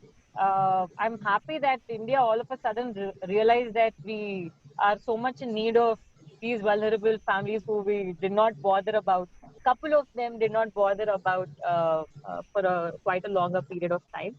So as part of Youngistaan, we have come across a lot of migrant families who do not want to go back to their home states because they have sold everything in their home states and they're living in Hyderabad here. So we have seen a couple of families in Meerpet who are selling honey, who are who sell dolls near the roadside. So these are somebody who sold their house in Bihar, Jharkhand, and with whatever money that is left, they came to Hyderabad. and they are asking us, अब हम लोग को जाओ बोल तो हम कहाँ जाते हैं? हम तो यहीं पे रहते, हमारा खाना पीना जो भी है यहीं पे है. हम अगर फिर लौट कर जाए, even if we go back to our home states, we do not have anyone to take care of ourselves over there. But apart from that, to answer your question, sir, how are they going to get back? As Vivek sir once mentioned in the WhatsApp group, Indians are either in utter negligence or over panic. So while couple of migrants are heading back home, I asked them कि आप फिर लौट कर आओगे क्या? I was asking the adults, I was just trying to have some conversations with them. So they were telling कि हाँ अभी तो कहाँ आएंगे, हम तो एक 4-5 महीने के बाद आएंगे क्योंकि अभी तो कोरोना चल रहा है ना. Then they are aware of the virus. Maybe our responsibility is to ensure them about their health protection. Because honestly, we talk about social distancing, but on ground level, when migrants will come back, I'm very sure that they will not be given sanitizers at their doorstep. They will not be asked to follow social distancing. At the end of the day, they have to work along in groups. So we need to ensure, as government or as civil society bodies or NPOs, non-profit organizations, it's our responsibility to tell them कि आप वापस आओगे तभी भी you need to follow certain kind of precautionary measures, and that way we need not stop living. We can live our own lives regularly, but with slight alterations that are the precautionary measures. So we need to counsel them. Here's where counseling comes. Here's where a lot of conversations comes. If you लाठी पकड़ के मारोगे तो समझ में नहीं आएगा, सब में लाठी नहीं चलता. तो कभी कभार बैठ के दिल से बात भी करना पड़ता. I just tried some Hindi, but yeah, this is what I would like to say. Yeah, can we get Vivek, please? Vivek has been looking at this problem a little more seriously about the migrant labor. Mr. Vivek. Yes, sir, my video is not on, but my audio is working. So I wanted to ask one question from Venkat Reddy, sir. Yeah. Given that there are so many cards which are available now, you have an Aadhaar card, you have a ration card. I don't know how many other cards are there that the government has pushed on us, apart from the apps. But what I have noticed is the ability of the government to help us is inversely proportional to the number of cards we have. The more cards we have, the less it can help us. So like whether it is the central government or the state government. So, and one more thing, sir, I would want to know from Venkat Reddy, sir, is this idea of having universal PDS feasible? Yeah, okay. Mr. Venkat Reddy. One second, sir. Audio is not connected. Yes, sir. Now you can talk, sir. Yeah. Venkat Reddy. Thank you for those two questions. But now the government is talking about one nation, one card. Yeah. The issue is a lot of cards. I agree with you. That is coming from mistrust of a citizen. Actually, that is the issue. They don't have trust. वो सब मार के लेके गए तो PDS से okay, इसको एक कार्ड दे दो, उसको एक कार्ड दे दो. Ration card, Aadhaar card. These are the whole thing of a mistrust. The governance is running on mistrust. I think somewhere you trust the people first. That is one thing. It's maybe it's not a politically correct or technically correct, but that is one thing. But you have Aadhaar. You say Aadhaar is now everywhere available for them. People are registered with and Aadhaar is not mandatory also for the welfare schemes. Every time they come up with a lot of issues, but they stick to this. Even this migrant laborer, to book his ceramic rail, he has to produce Aadhaar. So now the Aadhaar is, if there is no Aadhaar, nothing, they can't move. So they are bonded laborers. If there is no Aadhaar, they are bonded laborers in this captive system. So they can't move. Right to freedom is curtailed because there is no Aadhaar. So we have to raise these issues and questions because, the administration is feeling it is easy if there is Aadhaar. That is one area. And second is, I think we have to get rid of everything, and we have a voter list. Every citizen, almost everybody has a voter list and another card. That is another card. So we have only one card, standardized one card if you want, and then proceed with that all benefits. Second thing is universalized PDS system is workable. Maybe some non-poor will benefit definitely in this universalized PDS system, but poor won't exclude it. That is the beauty of this UE, universalization of PDS. If you target, poor will be excluded because target, you need to produce a lot of documentation. So lot of poor are excluded. And another one suggestion came from experts saying that if you are having that much of fear, maybe one fellow comes and takes the double ration in 1 month. You have election voting system where you put ink, so 3 months you are giving, or 4 months, 5 months you are giving, you put one ink, then they won't come in that month. Next month you start your PDS, you put that voting ink. You have mechanisms in place. That is not the issue. The food is in place and there is a sufficient food. The universalization is no exclusion. Target approach excludes poorest of the poor. Interesting thing is, poorest of the poor is excluded. Now the professor said nomadic. People are on roads. Orphans. An orphan, if you want to get a card, they want an address proof. Now 3 crore people are orphan, where they will get address proof. No parents. So to make that card also, they need an address proof. So this made it very complicated in the entire thing, but it looks like administration wants this ease out their work.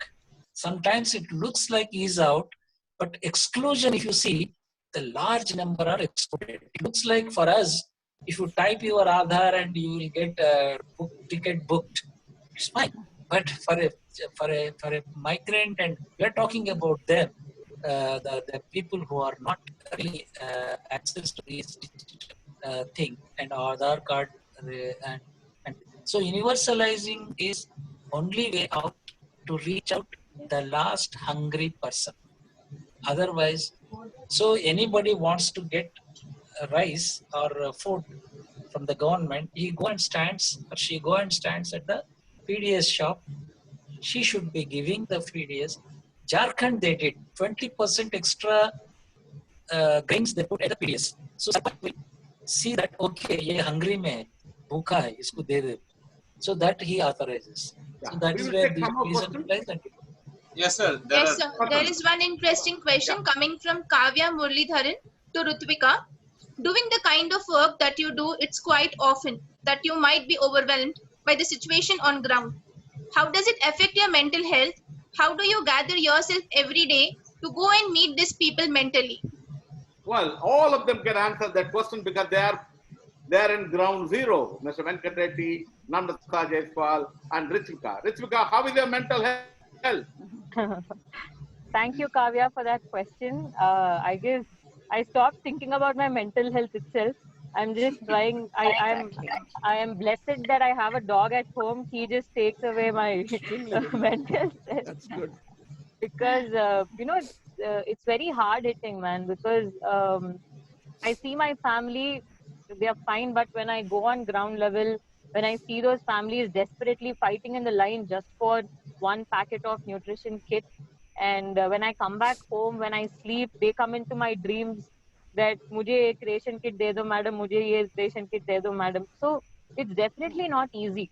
It is definitely tiring, stressing, and out of 100 kits that you give, you again, I self-scrutinize myself. Am I giving to the right person, or am I missing out on the people who are actually in need? How can we scrutinize this? That's why our team actively goes on ground and they scrutinize everyone. They go to door and they try to check. So it's not an easy job. It's definitely not an easy job, because at the end of the day, it is just that person who has nothing, who has, as the Aadhaar card, ration card, or whatever cards that we are talking about, unfortunately, if they don't have that, they are in that loop. They are in that circle that they will never get. So we want to identify such families and, extend our support to them. So in this means it's not only the beneficiaries, it's also from a volunteer coordinator's perspective. I also think about the volunteers, the youngsters who are coming out and the youngsters who are living with their parents who are old. So I ensure that they are not the carriers of the virus. I ensure that they are at least maintaining all the, social distancing norms. So it is definitely stressful. The mental health, it's good that we just don't talk about it. No, I'm just kidding. Is It's Namratha nice Jaiswal to. there? Is Namratha Jaiswal there? Yes, I am, sir. Yeah. Well, how I know that the way you have been narrating, their mental health, their stress is much more paramount to all of you. But how have you been coping with this kind of a stress? This kind of a Yeah, I do agree with Ruthvika. I mean, sometimes it is really hard hitting. It really gets onto you. But at the end of the day, I mean, you feel like, okay, you really need to reach out to the people. You are there for them. You have to help out to the people who are unable to help themselves or who really need your support. So I mean, that just covers up, and then you just stop thinking about yourself. And yeah, that helps me. And also the support system that you have of your family, your friends, your co-workers, colleagues. So that is how, I mean, I at least try to come out of it. Sometimes, yeah, I do get into the process of self-thinking, self-doubt, but then I just try to come out of it. Yeah. Mr. Venkat Reddy, you're the senior most among all of them. You have been in this field for about 30 years now. Have you seen this kind of a major crisis in our lifetime? We never thought. Sir, I have not seen this much of crisis, but every day in and day out, we see crisis in a sporadic manner in a village, 5 families, in a village, 10 families, in a village, in a slum, 20 families. The mental health is, I'm angry with smiling. You smile, angry. Without angry, you can't do anything. One must be angry with this whole thing, and then you will get not to bother about that. With smiling face, you go there. And with smiling face, you are angry with the officer, but smile it at him and take the work out of this whole thing. So the entire thing is, it bothers you a lot, and it also gives a lot of energy and strength where this mutiny is happening, where the nice things are happening. When we see these young stars, Youngistaan team, or people are helping, and people are getting into buses, going back to their villages, when they are calling us, sir, punch gaye, the angry will go. Sir, khana mila beach mein, that is okay. Sir, mera OTP ho gaya, railway station ja raha hu. Abba, thank you very much. These small things gives us strength, definitely, and to work more and more. But sometimes we get into cynical and ye nahi hota, ye nahi hoga, ye sudhrega nahi, ye that also should come in you. ये सुधरेगा नहीं भी आना चाहिए. कैसा सुधरेगा? जब mind में आएगा तो 1 2 3 काम अच्छा काम करने के लिए जाएगा. लेकिन cynicism, but getting into cynicism is a comfort zone for state. Not to get into cynicism and then work. That is this poor. Actually, they taught us not to be cynical. Okay. Thousands of people walking, nobody was angry. I am angry, but चलना है साहब. किधर जा रहे? लखनऊ. कितना दूर? 1500 kilometre. अरे लखनऊ गरम नहीं हो रहा, एंग्री नहीं है, स्माइलिंग भी है और जा रहे सर बोल के बाय करके जा रहे हैं. So comparing their hardships, nothing about our angry, our mental stress, nothing. One drop of ocean, our mental stress compared to the people who are really facing challenges. Yes. We have 10 more minutes. Are there any more questions, Mr. Ratan? Yes, sir. One question, sir. This is by Mr. Jaiswal. The question is, how will this battle faced by India's migrant laborers ultimately turn out? How this, battle of the migrant leader, maybe Namratha Jaiswal, you have been, how do we go about, dealing with battle of the migrant labor? After that, we'll get in Venkat, Reddy and Ruthvika. Namratha. No, sir, they really need help, sir. I mean, we need to stand. The government needs to stand for them. See that they reach whoever wants to go home. They reach home. They reach their home. And people who are in need of monetary support, at least some monetary assistance should be provided to them. And most important, like I'm just going on repeating at the risk of sounding repetitive, some skill enhancement they need, sir, for the unskilled migrants. They need some skill enhancement. Who has to provide that skill? Government should take it. The government should take up that. Government should take up that, or also collaborate with the NGOs who are, depending on the strengths and capacities of the NGOs, probably collaborate with also the NGOs. But government has to take this up. Mr. Venkat, a quick response on migrant workers' battle must be won, and this battle must be won through a larger society which supports them. It's not a charity. It's not a charity one is giving to them. And from the rights perspective, the constitution should be basing on that rights, and we are all have to fight. It's not charity they are doing. It's a fundamental right for their work and their mobility. And trade unions, I must say here, why the trade unions are not, since 2 months, why they are not coming out and, whatever they, even trade unions of bank employees, even doctors, even, white collar trade unions, public sector trade unions, railway employees trade unions, one statement, we will take care of migrants. बोलके कभी भी नहीं सुना हम, क्यों नहीं करे वो लोग? I am very angry and I am very disappointed with this organized trade union people who have, उसको समझा ही नहीं उसको. So somewhere the trade union groups have to be mobilized them when they are coming back again. They have to be very cautious the rights of their people and registration. And as you rightly pointed out, the ministry separate and an act separate. An act is important. In this group, anybody is there. Maybe I won't get any time again. In this group, anybody there, draft the policy. Let us campaign for that Migrant Workers Protection Rights Act. Something like anybody in legal people, legal fraternity, definitely small group, and start working on it and start campaigning with opposition parties and ruling parties, talk to them, engage with them. Thank you very much. Yeah, Ruthvika, how does your foundation, Youngistaan Foundation, look at the problems with the migrant labor? What is the thinking of the foundation? How do we instill confidence in them? How do we see they get back to the workforce of this country?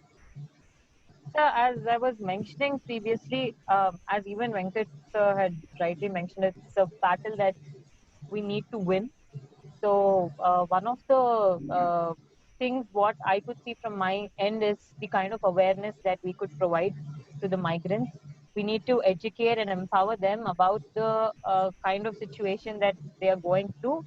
And as he is rightly mentioning, it's not charity, because these people who are involved are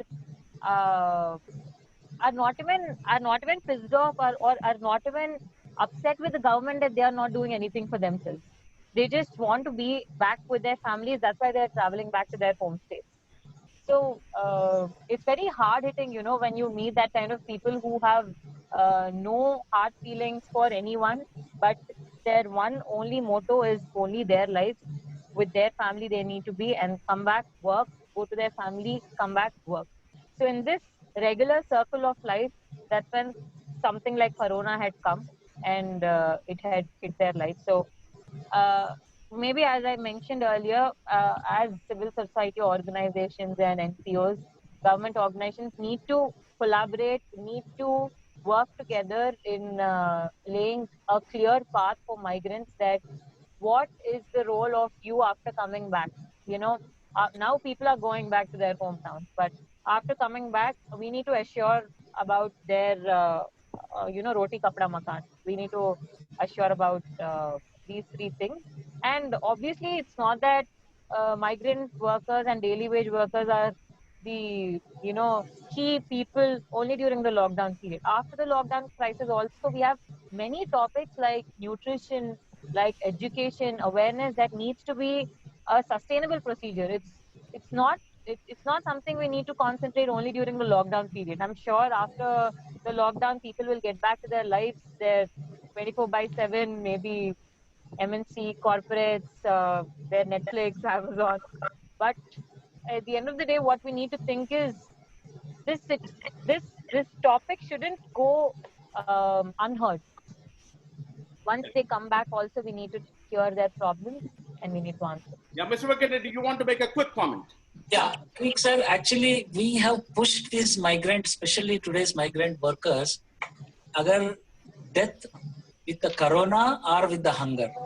Now, we are pushed it to options, to any one option, but death is common. That is where worrying thing is. So both are not for them. Death is not for their thing. We have to support them. We have to get them back. And that's what I wrote in Telugu magazine, saying that corona tona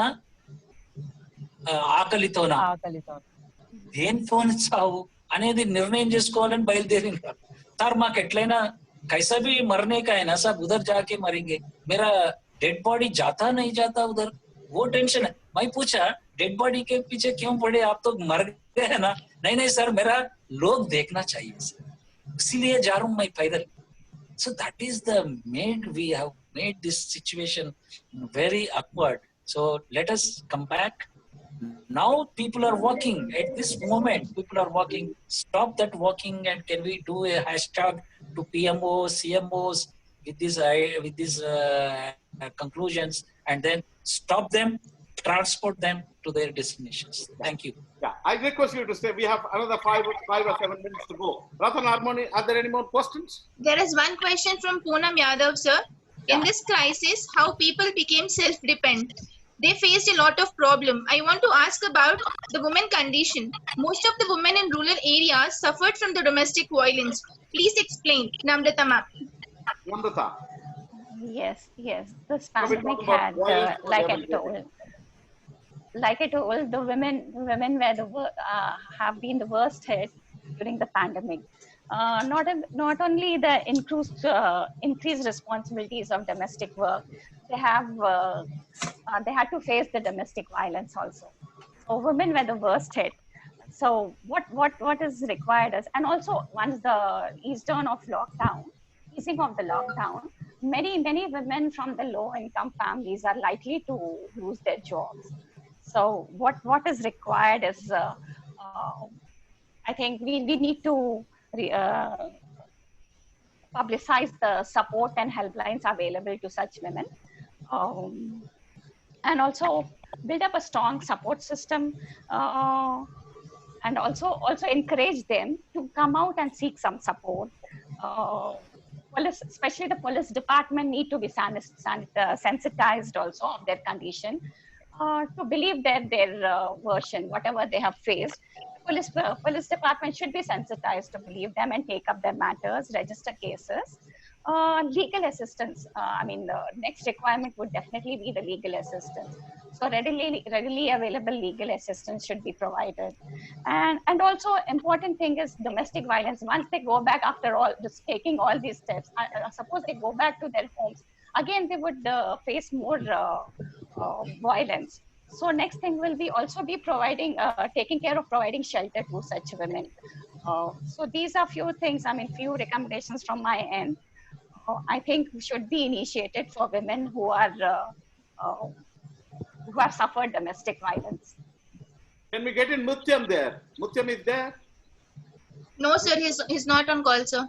Yeah. Is Mr. Glenn there? Yes, sir. Yes, sir, I'm there, sir. Glenn, would you like to make some quick comment? Yeah, quick comment. Like, I have one question to our resource persons. All of you shared with you the kind of struggles and challenges that you have being on the field. Like, at the end of the day, deep down in your heart, I wanted to ask you, like, are you satisfied? Does it give it a sense of joy, a sense of satisfaction? Can you just tell me, like, deep down in your heart, how do you feel when you go back to bed, ma'am? This is for all three of you. Namratha, Repeat last sentence. Can you repeat last one line? How do you feel deep down in your heart when you go to bed, sir? yeah. Namratha Jaiswal. Yeah, like I said, sometimes it is, I mean, not sometimes, most of the time it is hard hitting, but then end of the day, like Mr. Venkat Reddy said, that one smile, that one reply, that okay, that we were able to get the food, we were able to reach the place, we were able to reach out, we were able to talk, we were able to register ourselves, we were able to reach back to the hometown. I mean, drains you of all the difficulties you have faced. I mean, that gives you some sort of satisfaction that okay, you were able to help someone who really wanted help and who were unable to avail all these things. So that definitely gives you satisfaction. At least for me, that gives the satisfaction. Mr. Venkat Reddy, And quick. and I'm at peace with myself. Mr. Venkat Reddy. Yeah. For 30 years. See, these are all, all the positive stories gives us strength. All the positive stories, one family which we distributed rice and 1 month ration, she calls me, took my number and calls me, sir, I cooked my food and eating. It's like, it should be a normal. It should be a normal thing. It had happened abnormal thing and calling for a, it's not a charity we did it. It's a right and we facilitated that. But the struggles and the battles they are winning, those battles, a small mutiny, I call it, a small mutinies, small mutinies they are winning out, and then they are sharing with us. That feels very happy.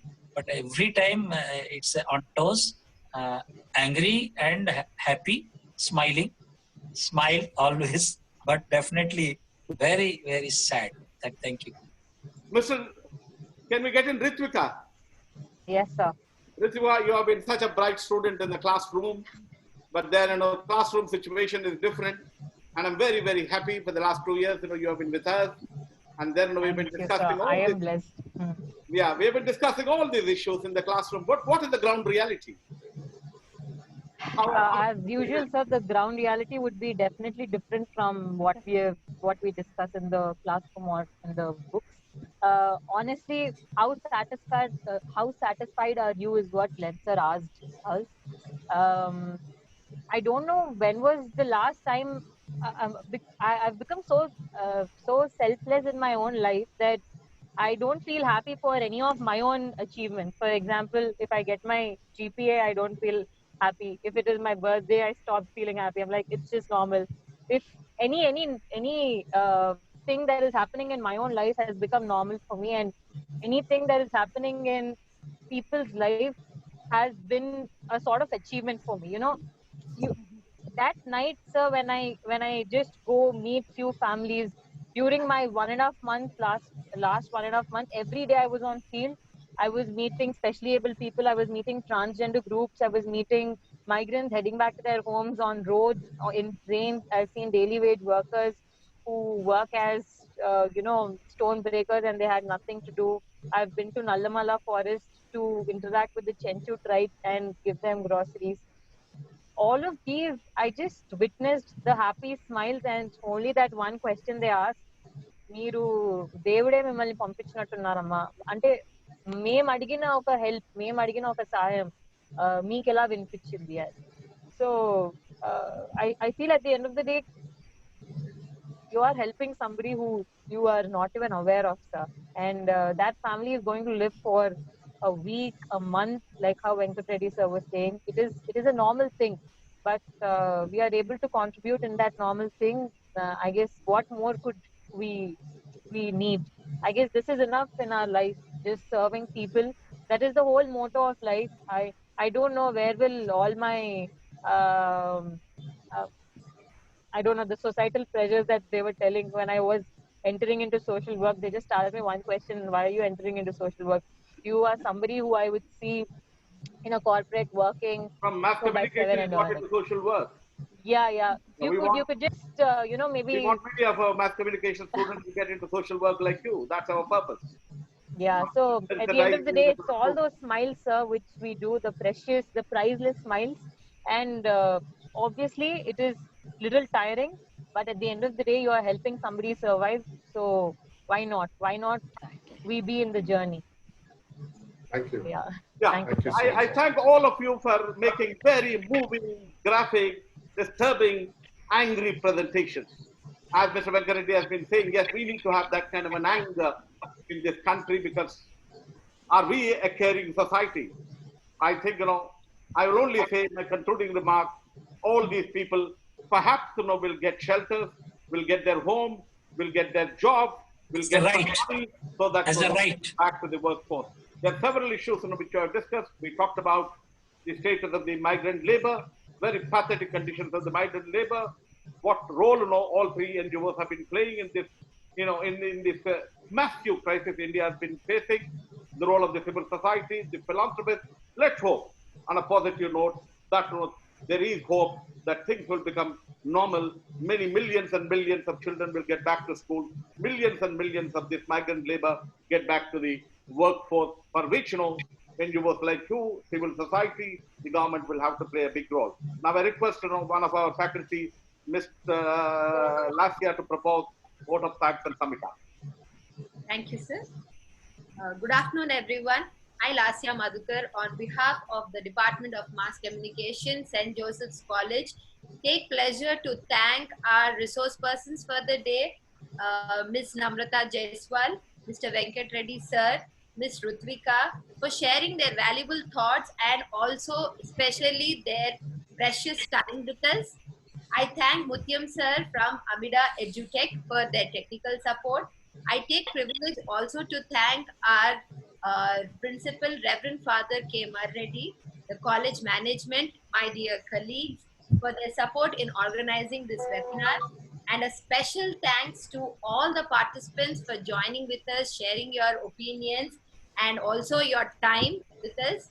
And in tomorrow's session, we'll be dealing with COVID-19 as a game changer for the Indian education sector.